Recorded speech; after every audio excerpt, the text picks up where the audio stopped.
Chantelle had always believed that life could not get any worse, until the day the doctors said her mother might not survive. She sat outside the hospital ward in Lagos, her fingers trembling against each other, her feet tapping uncontrollably against the tiled floor. The faint beeping of medical machines echoed in her ears, blending with her racing thoughts. Everything around her felt distant, like she was watching her own life unfold from afar. When the nurse finally called her in, Chantelle rushed to her mother's bedside. Her mother, Ngozi, looked smaller than she remembered, fragile, pale, and fighting to hold on. Yet when she saw Chantelle she smiled. That same warm, reassuring smile she had worn through years of struggle. Chantelle held her hand tightly. "Mama, you'll be fine," she whispered, even though her voice betrayed her fear. Ngozi nodded weakly, then asked the question Chantelle had been dreading. "Have you heard from your father?" The question lingered in the air like a wound that never healed. Chantelle forced a calm expression. She had practiced this lie many times. "No, Mama. His number isn't going through." But deep inside, the truth burned. Her father hadn't just disappeared, he had erased them. Ngozi coughed, wincing in pain, and whispered something that made Chantelle's chest tighten. "Do you think he blocked us too?" Chantelle didn't answer. She simply stroked her mother's hand until the pain medication slowly pulled her into sleep. That was when the nurse pulled Chantelle aside and told her the truth. Her mother needed surgery, urgently. Without it, she might not make it. Even with a partial hospital discount, the cost was far beyond anything Chantelle could afford. In that moment, the world didn't just feel heavy, it felt impossible. Outside the hospital, Lagos moved as it always did, loud, chaotic, indifferent. Vendors shouted. Buses honked. Life continued, but Chantelle stood still, dialing her father's number again. It failed, just like every other time. As she lowered the phone, another call came in, a number she recognized but had been avoiding. It was the man who had once helped her during a heavy rainstorm weeks ago. A stranger who had seemed kind. She ignored the call. Then he called again, and again. Desperation has a way of bending principles.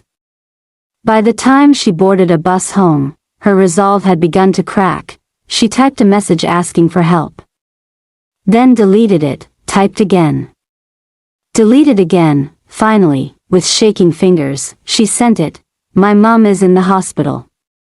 I need help for surgery." The reply came quickly. He told her to meet him at a hotel.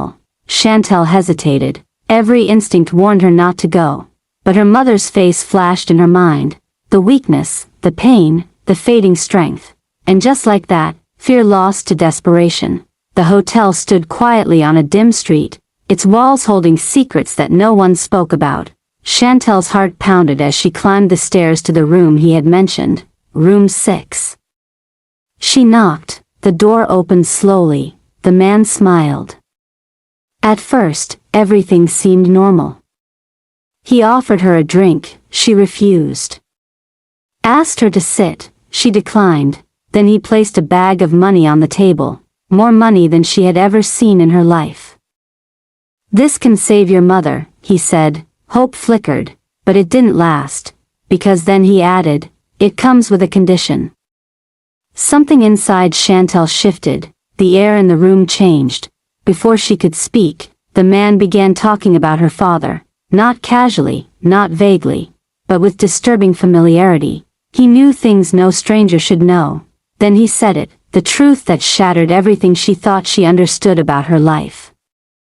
Her father had not just abandoned them, he had destroyed them. Years ago, her mother had been attacked, blindfolded, violated, and from that horror, Chantelle was born, her entire existence, rooted in violence.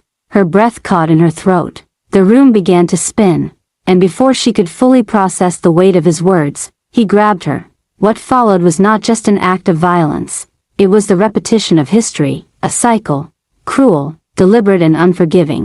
Chantelle fought, begged and cried, but in that moment, she was overpowered, and something inside her broke. But broken things can become dangerous. When it was over, the man turned away, satisfied and careless. He spoke again, casually revealing one final truth. Her father had been his partner, and now, this act was his way of completing something they had started years ago. He handed her the money like it was nothing, like she was nothing. That was when something else inside Chantelle awakened. Not fear, not pain, something colder, something final. She stood slowly, her tears drying into something sharper. The money lay at her feet. Her mind was already somewhere else, the hospital, her mother. She left immediately, no backward glance. No hesitation, only urgency. The journey back felt longer than it should have, every second stretched, every delay felt intentional. By the time she reached the hospital, her hands were shaking, not from fear, but from something deeper, hope, fragile, desperate. She rushed through the corridors, past nurses, past strangers, past reality, until she reached the ward, and then she stopped, because something was wrong. It was too quiet, too still. The bed was empty. For a moment, her mind refused to understand what her eyes were seeing. Then she saw the nurse, the expression, the silence. "I'm sorry." That was all it took. The money slipped from her hand, not dramatically, not loudly, just quietly, like everything else that had just broken inside her.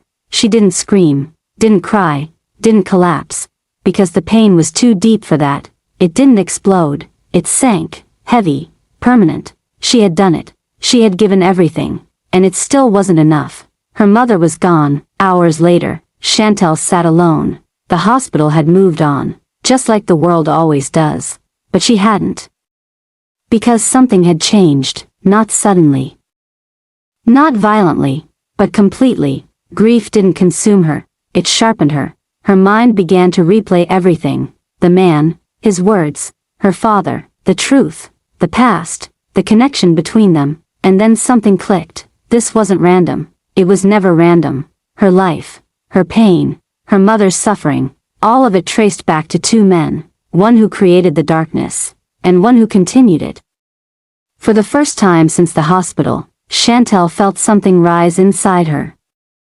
Not sadness, not fear, purpose. She remembered the phone, the messages, the name, her father, alive, somewhere, and the man in the hotel, he was still breathing, still existing. Still untouched. That realization didn't break her, it steadied her. Chantelle stood up slowly, no rush, no panic, just quiet certainty. She picked up the money from the floor, not as hope anymore, but as something else, a tool. Her reflection in the hospital window stared back at her, but it didn't look like her anymore. The softness was gone, the hesitation gone, even the pain had changed shape. What remained was something colder, something patient. "They took everything from me," she whispered, "and now I'll take everything from them." Outside, Lagos was alive as ever. Unaware, unbothered, but somewhere within it, a storm had just been born. Chantelle walked out of the hospital without looking back, because there was nothing left behind for her, only what lay ahead, and what lay ahead was not forgiveness, it was reckoning.